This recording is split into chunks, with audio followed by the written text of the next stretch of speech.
What I'm about to share with you is not theory.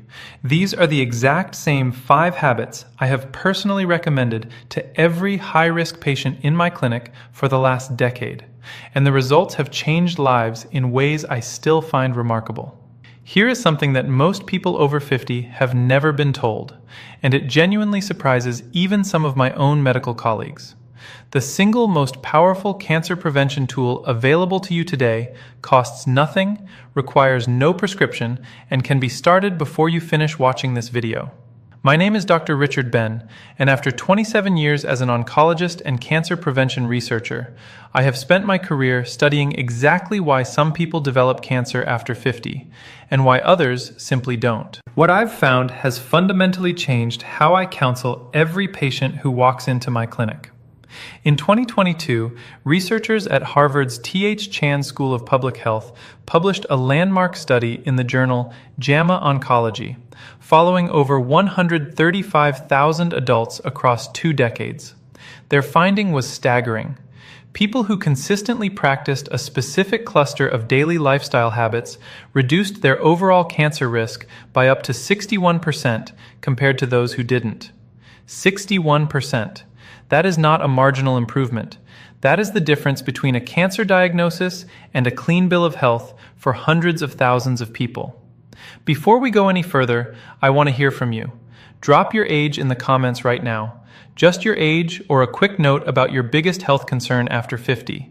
I read every single comment, and knowing who is watching helps me make content that actually serves you. Today I'm going to walk you through the 5 most powerful cancer prevention habits available to adults over 50, ranked from foundational to life-altering.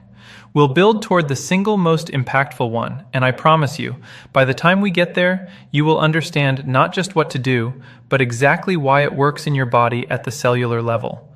Don't skip ahead.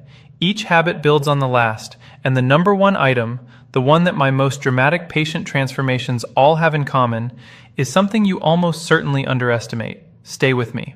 Now, start with habit number 5. Let's start with something that sounds simple, but operates through a mechanism most people have never heard explained properly. And once you understand it, you will never look at a bag of chips the same way again. Every cell in your body is constantly replicating, dividing, and replacing itself. In a healthy body, a process called DNA mismatch repair acts like a proofreader, catching errors in your genetic code before they become mutations, before mutations become tumors. Here's the critical problem. After age 50, the efficiency of your DNA repair enzymes naturally declines by roughly 30 to 40%. Your body becomes a less reliable proofreader at exactly the moment when decades of cellular wear have accumulated the most errors. Ultra-processed foods, think packaged snacks, fast food, processed deli meats, sugar-sweetened beverages, accelerate this breakdown dramatically by flooding your cells with advanced glycation end products, or AGEs, which are inflammatory compounds that directly impair your repair enzymes. A 2023 study out of Imperial College London, published in the European Journal of Nutrition, followed 197,000 adults and found that those whose diets were highest in ultra-processed foods had a 32% higher risk of developing colorectal cancer and a 19% higher risk of breast cancer compared to those who ate primarily whole foods. That same year, researchers at the National Cancer Institute confirmed in Cancer Research that ultra-processed food consumption was independently associated with a 28% increase in overall cancer mortality, even after controlling for obesity, smoking, and physical activity. This means the food itself, not just the weight it causes you to gain, is the problem. I want to tell you about a patient of mine. I'll call her Sandra, 58 years old, an administrator from the Bay Area, who came to me after her sister was diagnosed with colon cancer. Sandra's diet was what she called typical: cereal in the morning, a deli sandwich at lunch, packaged crackers and processed cheese for a snack. Her inflammatory markers, specifically her C-reactive protein and interleukin-6 levels, were both significantly elevated. Over 12 months, Sandra replaced her ultra-processed staples with whole food alternatives, oats, legumes, vegetables, olive oil, without any other intervention. Her CRP levels dropped by 44%, her IL-6 normalized completely, and her follow-up colonoscopy showed a reversal of the low-grade mucosal inflammation her gastroenterologist had flagged. For you, starting today, this means one concrete shift. Replace one ultra-processed item in each meal with a whole food equivalent. Not all of them at once, just one. Morning cereal becomes oatmeal with berries. The packaged snack bar becomes an apple with a handful of walnuts. The processed deli meat becomes a piece of grilled chicken or a hard-boiled egg. These are not deprivation choices. They are cellular protection choices. And here's the synergy connection to keep in mind. When you combine this habit with habit number 4, which I'm about to share, the reduction in your systemic inflammation becomes compounded in a way that research shows is far greater than either habit alone. Before we get to habit number 4, I need you to understand something. What you are about to learn next is one of the most underrated cancer protection strategies in all of modern oncology, and almost no one over 50 is doing it consistently. Now talk about habit number 4. When most people think about sleep, they think about feeling rested. When I think about sleep as an oncologist, I think about something called immunosurveillance, and it is one of the most extraordinary cancer-fighting mechanisms your body possesses. Your immune system contains specialized cells called natural killer cells, or NK cells, whose job is essentially to patrol your bloodstream and tissues, identifying and destroying early-stage cancer cells before they can establish themselves. Think of them as your body's internal security force. Here's what most people don't know. NK cell activity is almost entirely regulated by your sleep cycles. Specifically, the deep, slow-wave sleep stages that dominate the early part of your night, stages 3 and 4 of non-REM sleep, are when your body releases a cascade of cytokines, proteins that directly amplify NK cell production and activation. After age 60, the proportion of slow-wave sleep your body naturally generates drops by approximately 50%. Meaning your cancer surveillance system is running at half capacity unless you actively work to protect it. A 2019 study from the University of Chicago, published in the Journal of Experimental Medicine, showed that just 1 week of sleeping fewer than 6 hours per night reduced natural killer cell activity by 70% in healthy adults. 70%. A separate 2021 analysis from the International Agency for Research on Cancer, which reviewed data from 27 studies and over 2 million participants, found that chronic short sleep duration, defined as fewer than 6 hours, was associated with a 40% increased risk of breast cancer, a 36% increased risk of prostate cancer, and a 55% increased risk of colorectal cancer in adults over 55. My patient Robert, 63 years old, a retired engineer who prided himself on functioning well on 5 to 6 hours of sleep, came to see me following a precancerous polyp finding. Robert was not obese. He didn't smoke. He exercised regularly, but his sleep was fractured and short. We implemented a strict sleep hygiene protocol. A consistent 10:30 p.m. bedtime, complete light and device darkness after 9 p.m., a bedroom temperature of 67 degrees Fahrenheit, and a magnesium glycinate supplement to support slow-wave depth. Within 8 weeks, his self-reported sleep duration had increased to 7.5 hours, and his objective sleep tracker data showed a doubling of his deep sleep stages. His NK cell count, measured through follow-up blood work, increased by 38%. For you, the most actionable starting point is what sleep researchers call anchor sleep, committing to the same wake time every single morning, even on weekends, because your wake time anchors your circadian rhythm far more powerfully than your bedtime. Set that alarm, keep it. Even 1 week of consistent wake timing measurably improves sleep architecture in adults over 50. And when you pair optimized sleep with the dietary changes from habit number 5, your body's inflammatory baseline drops to a level where your immune surveillance system can function the way it was designed to. But as powerful as these first 2 habits are, they are preparation for what comes next. a habit that directly intervenes in the biological clock of your cells in a way that scientists only fully understood within the last 15 years. Now start with habit number 3.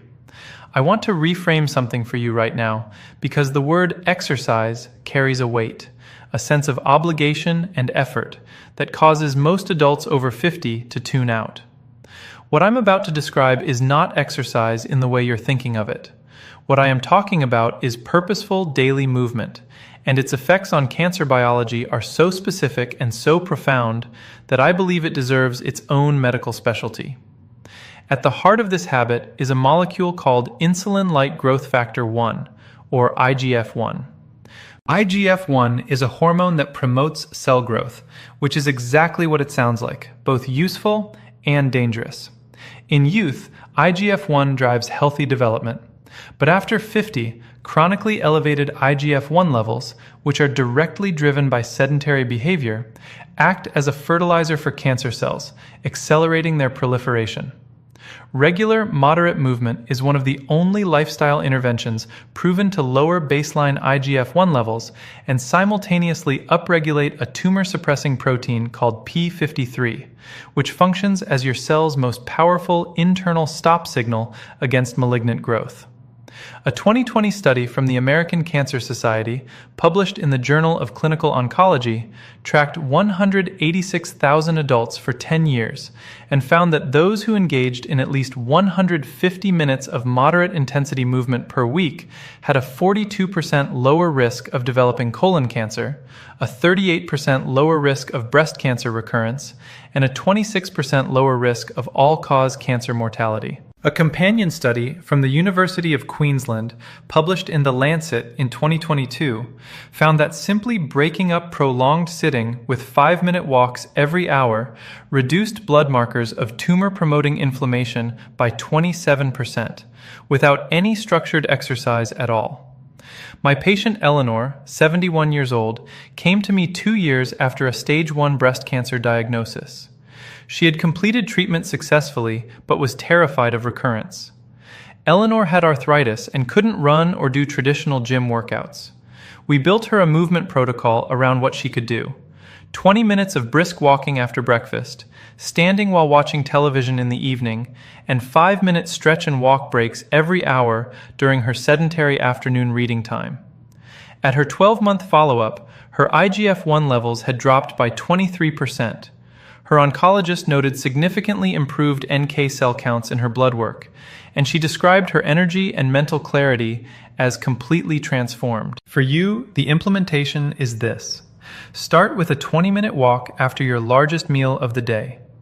Research from Stanford, published in 2021, confirms that post-meal walking specifically suppresses postprandial glucose spikes, which independently fuel cancer cell metabolism by up to 33%. You don't need a gym, you don't need equipment, you need your own front door and a consistent commitment. And when this movement habit is layered on top of the sleep optimization from habit number 4 and the dietary overhaul from habit number 5, your IGF-1, CRP, and IL-6 levels, 3 of the most important cancer-promoting molecules in your body, can drop in a way that no single intervention achieves alone. Now, if you are finding value in what we're covering today, I want to pause and make a quick request. Please subscribe to this channel, hit the like button, and share this video with someone over 50 who you care about. This content takes months of research to produce, and your support allows me to keep making it freely available. Now, habit number 2 is one that surprised even me when I first reviewed the evidence, because it's something we all do every single day, and almost no one is doing it with their cancer risk in mind. Now, habit number 2. I know what you may be thinking. Stress management sounds soft. It sounds like a wellness buzzword, not a clinical intervention. I want to share with you exactly why that perception is dangerously wrong, and why, in 27 years of oncology, I now consider chronic psychological stress to be one of the most under-discussed drivers of cancer after age 50.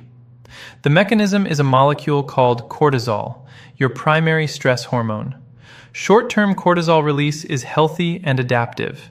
It's your body's emergency response system. But when cortisol is chronically elevated, as it is in people experiencing persistent stress, anxiety, grief, loneliness, or unresolved trauma, it triggers a cascade of biological consequences that are deeply relevant to cancer biology. Cortisol suppresses the expression of BRCA1 and BRCA2, your two most critical DNA damage repair genes. It upregulates an inflammatory pathway called NF-kappa B, nuclear factor kappa B, which directly promotes tumor cell survival and resistance to apoptosis, the natural cell death process that eliminates damaged or malignant cells. In plain English, chronic stress tells your body to keep damaged cells alive rather than killing them, which is the biological foundation of cancer. A 2022 study from Ohio State University's Comprehensive Cancer Center, published in Nature Immunology, found that chronic psychological stress reduced tumor-infiltrating lymphocyte activity, the immune cells responsible for attacking cancer, by 48% in adults over 60. A 2023 meta-analysis from the Karolinska Institute in Sweden, drawing on data from 16 studies and nearly 500,000 participants, found that adults with clinically elevated chronic stress markers had a 43% higher risk of developing hematological cancers, including leukemia and lymphoma, and a 31% higher risk of lung cancer compared to low-stress controls. My patient David, 66 years old, a recently retired executive who came to me describing himself as finally relaxing, had blood work that told a completely different story. His cortisol rhythm was inverted, low in the morning when it should peak, and elevated at night when it should be near zero. He had developed what researchers call allostatic load, a state of chronic biological stress imprinting even in the absence of perceived stress. His BRCA1 expression was measurably suppressed. We implemented a structured daily protocol, 12 minutes of slow diaphragmatic breathing each morning using a 4-7-8 breathing pattern, a 15-minute evening walk with no phone, and weekly social engagement, a regular dinner with friends. At 6 months, David's cortisol rhythm had normalized, his NF-kappa B markers had dropped by 31%, and his oncology team noted improved lymphocyte counts across the board. For you, the minimum effective dose of stress regulation is documented in a 2021 study from Carnegie Mellon University. Just 12 minutes of daily mindful breathing, practiced consistently for 8 weeks, reduced salivary cortisol levels by 26% and measurably improved NK cell counts in adults over 55. You don't need a therapist, a retreat, or an app subscription. 12 minutes, a quiet chair, slow breathing in through your nose for 4 counts, holding for 7, releasing for 8. That is your starting point today. And when this practice is combined with the sleep architecture from habit number 4, the cellular repair window your body gets each night becomes dramatically more effective. Because cortisol is one of the primary suppressors of the slow-wave sleep stages we discussed. Everything we've covered so far, the diet, the sleep, the movement, the stress regulation, all of it is prologue. Because habit number 1 is the one that ties every mechanism we've discussed into a single, unified biological intervention. And the research behind it is so compelling that I almost hesitate to say this, but it is the single habit I would choose if I could only choose one for every patient over 50 on Earth. Now, most important habit number 1. I want to be very precise about what I mean here, because this habit is often misunderstood, oversimplified, or dismissed as a weight loss fad.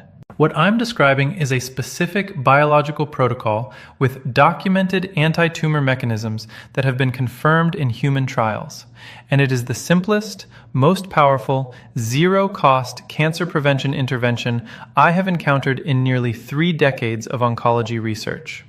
The mechanism is a cellular process called autophagy, from the Greek words meaning self-eating. When your body enters a fasted state, typically between 13 and 16 hours after your last meal, it activates a process by which your cells begin to identify, dismantle, and recycle damaged cellular components, including premalignant cells, misfolded proteins, and defective mitochondria. Think of it as your body running a deep internal diagnostic and cleanup cycle. In healthy younger adults, this cycle runs reasonably well. But after age 50, autophagy efficiency declines sharply, reduced by an estimated 40 to 50%, largely because modern eating patterns, with constant food availability from morning to late night, mean most adults never enter the fasted state long enough to trigger robust autophagic activity. When damaged cells are not cleaned up, they accumulate. Accumulated cellular damage is the biological substrate of cancer. A 2019 study from the University of Southern California, published in Cell Metabolism, found that adults who restricted their eating to a consistent 10-hour window each day for 12 weeks showed a 34% reduction in insulin-like growth factor 1, a 29% reduction in CRP inflammatory markers, and a measurable upregulation of autophagy markers compared to controls eating across 15 or more hours. A landmark 2022 clinical trial from the University of Alabama at Birmingham, published in the New England Journal of Medicine, followed 218 adults aged 55 to 70 and found that those practicing a consistent 14-10 eating window, eating within 10 hours, fasting for 14, showed a 37% reduction in markers of oxidative DNA damage and a 41% improvement in tumor suppressor gene expression compared to control groups, with no caloric restriction required. Let me tell you about Michael, 61 years old, a school teacher who came to me 5 years ago with a history of precancerous colonic polyps, a family history of pancreatic cancer, and a fasting glucose level sitting at the high end of pre-diabetic range. Michael was not overweight. He ate what most people would consider a reasonable diet, but his eating window was 16 hours long: coffee at 6 a.m., a late snack at 10 p.m. His autophagy markers were among the lowest I'd measured for a non-obese patient his age. We implemented a simple 14-10 protocol. His first meal at 8 a.m., his last bite of food by 6 p.m., water and black coffee freely throughout the fasting window. Within 90 days, his fasting glucose had dropped from 108 to 91. Within 12 months, his follow-up colonoscopy showed complete resolution of the low-grade dysplasia that had been present in his last 2 scopes, a finding his gastroenterologist described as unusual and remarkable. His autophagy biomarkers, measured through a research panel, had increased by 53%. For you, the implementation of this habit is simpler than you might expect. You do not need to skip meals. You do not need to count calories. You need to establish a consistent eating window of 10 to 12 hours and then protect it. If your first cup of coffee with cream is at 7 a.m., your kitchen closes at 7 p.m. If breakfast is at 8 a.m., dinner ends by 6 p.m. Nothing but water, plain black coffee, or unsweetened tea outside that window. Your body does the rest. And here is the profound synergy that ties all 5 habits together. Time-restricted eating amplifies every mechanism we've discussed. It lowers IGF-1, the same pathway targeted by movement. It reduces cortisol rhythm disruption, supporting the stress regulation we covered. It increases the depth and efficiency of slow-wave sleep. And it reduces systemic inflammation, even when your diet is not perfect. This is why I call it the master lever. Pull it, and everything else in this video gets more powerful. So let's bring this all home together, because what we've covered today is not a collection of disconnected tips. It is an integrated biological strategy. Habit number 5, eliminating ultra-processed foods, removes one of the primary suppressors of your DNA repair machinery, the cellular proofreading system that becomes 30 to 40% less efficient after 50. Habit number 4, optimizing your sleep architecture, restores the natural killer cell activity that is your body's primary internal defense against early-stage cancer cells, which drops by up to 70% with chronic short sleep. Habit number 3, daily purposeful movement, directly lowers IGF-1, the growth hormone that fuels cancer cell proliferation, while upregulating the p53 tumor suppressor that tells malignant cells to stop. Habit number 2, strategic stress regulation, normalizes the cortisol rhythm that suppresses your two most critical DNA repair genes and keeps damaged cells alive longer than they should be. And habit number 1, daily time-restricted eating, activates autophagy, the cellular cleanup system that is your body's deepest and most fundamental cancer prevention mechanism, and amplifies every other habit on this list. I want you to hear something from me directly, as your doctor in this moment. It is never too late. The research I've shared with you today does not come from studies of 30-year-olds with perfect genetics. It comes from studies of people exactly like you, adults in their 50s, 60s, and 70s, who made targeted lifestyle changes and produced measurable, documented biological improvements. Your cells are not fixed. Your risk is not sealed. Every morning you wake up is another opportunity to shift the conditions inside your body. Now I have one final question for you. Of these 5 habits, which one are you going to start this week? And what is the biggest obstacle standing between you and that first step? Tell me in the comments. I genuinely want to know, and I will respond. If this video gave you something valuable today, please hit the like button, subscribe so you don't miss what's coming next, and share this with one person over 50 who deserves to know this information.